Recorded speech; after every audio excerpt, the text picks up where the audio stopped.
Hi. So in this conversation on science with Barklord, I think there's some confusion between this idea of the category we're talking about and the things that happen to be believed currently to go in that category. Roughly speaking, so for example, the difference between what the current consensus in science is versus scientific methodology. Now, in metaphysics, when you're talking about, oh, you use some metaphysics to believe in science, you're talking about these assumptions. And there are assumptions, but I maintain they're conditional. I maintain you don't have to believe in this traditional law of cause and effect to use it as a scientist. You simply have to understand it.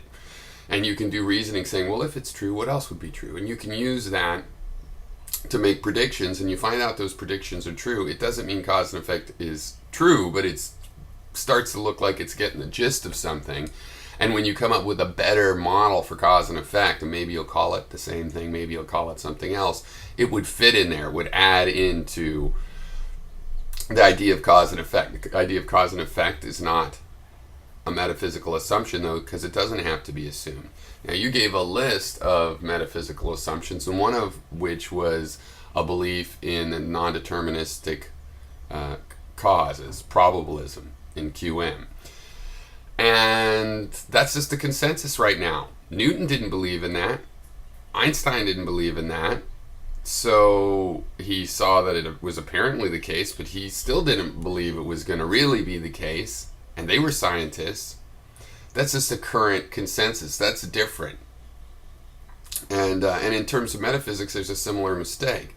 And I understand it. I'm sympathetic. It's very hard to make this sort of thing clear and separate these for people. I tend to keep them separate in my mind when I'm talking about them, but people don't have them separate, so there's probably some confusion. But I'm not criticizing everything that happens to be classified as metaphysics. In fact, I love all those subjects. I in my YouTube channel, I've probably been focusing probably more than 50% on subjects that would be classified that way. I wasn't saying that having ideas that are called metaphysics and those ideas are the problem. Quite the opposite. I'm saying those ideas have other justifications and explanations, and those ideas are not beyond physics and metaphysics. They have nothing to fear of a material approach to life in itself. I'm talking about why does someone want to call them metaphysics, right? Why do they want to call it metaphysics? And I think it's to put it beyond the debate, as if it's the ultimate relativistic area of philosophy. You just choose your own metaphysics. It doesn't have to be justified. You don't need to use experiences. You don't have to find, material ideas, and you don't even have to assume your axioms conditionally. You just assume them, and I've not seen that.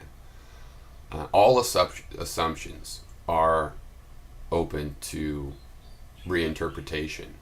And a good example where it seems like that's not the case is, saying that nothing comes from nothing. Part of science will refactor what it considers nothing.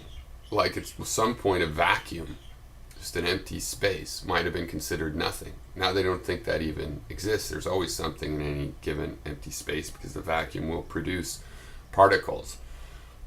But we also leave the whole nothing coming from nothing, because in that picture, by material analysis, the vacuum is material. It is something. It's space. Even if it was totally empty of all matter and energy, it would be space. Now that it can't be empty of those things is interesting. I may indicate that it too has an energy associated with it, which is basically what quantum mechanics implies. So, if scientists saw something coming from nothing, they would just assume there was something out of reach that it came from. It would be kind of an assumption. But they wouldn't deny that it couldn't be followed. They might even come up with a theory about why you couldn't follow its origin and ways to characterize it anyway. Right? So I don't really think that any of these are possible metaphysical assumptions. They're conditional assumptions.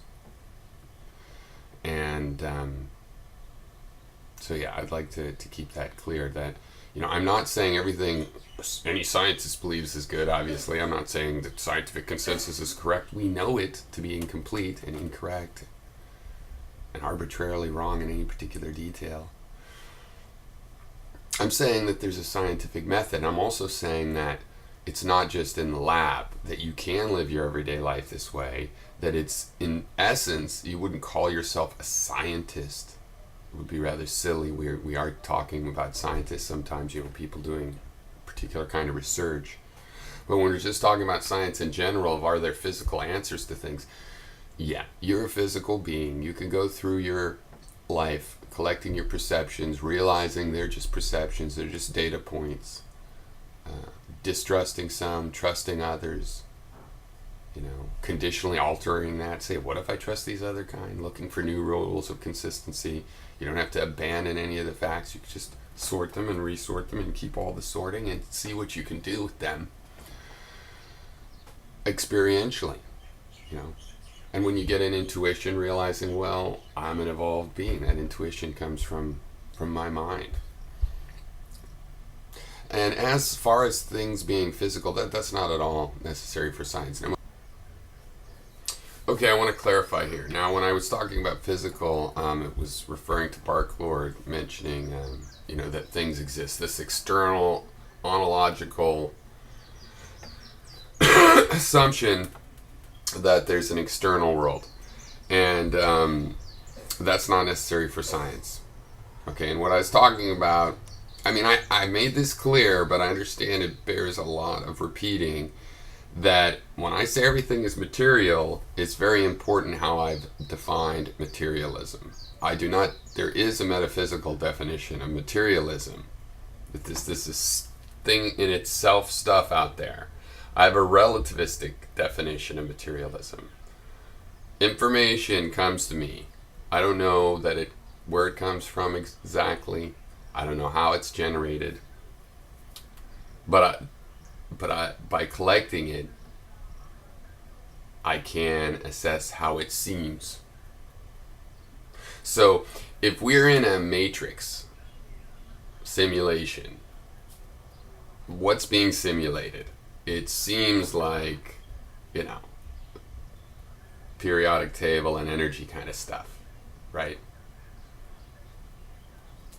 How directly is it as it seems? Almost an unimportant question, but at the very least a confounding question that really needs to be broken out into probably hundreds or thousands of more focused questions. Okay, so that's when I believe in materialism, I'm talking about something that's solipsistically justified. So I do not have the external world dependency because I'm only reasoning about facts that I've gotten. Okay, I do that process. Some of the facts come from other beings that appear to be agents not unlike myself, and they can tell me what they found, and when we compare, there's a lot of similarity. It's like, hey, when you go back to the orchard, is there still apple trees there, even the next day after you've slept? Yes. And when you go back to sleep, is it always the same as you left it? No, never. We could compare these things. The interesting thing about material facts this way, though, is that it's like if you have persistent hallucinations, like let's say a particular voice, a recognizable voice in your head, that's a material fact. Okay, back to what I was saying, but just to clarify what I was using physical in the metaphysical sense, and assuming that there's a metaphysical external world of the old school type is not necessary. You don't have to do that. You can just start from, I have experiences, what are they like, here's what they're like, call what they're like, what I think they're like, how they appear to me, and the whole system gets reestablished with certain changes at the edges and how you approach knowledge in general, but with facts like how do I fly to Mars being exactly the same. Most scientists would say that, but that's also because they're not particularly well educated in these issues of their basic ontology. So looking at the issue itself, it's clear to me that if we're in a world of ideas, the physicalness of things is just due to a bunch of ideas, including an idea of physics or something idea-like, that we're in a dream-like state or a world of mental, it's more mentalish, more like a mental stuff than energy and the periodic table. You still could do science. I could still figure out why there's gravity on Earth, or if not why, exactly, some more information where the gravity comes from, and realize, hey, the moon will have gravity too, and I can apply these ideas. And if I live in a dream, the strength of Earth's gravity is the same, because it's all done relative to other perceptions. So anything that's behind these perceptions can be studied scientifically. Cheers. In my opinion.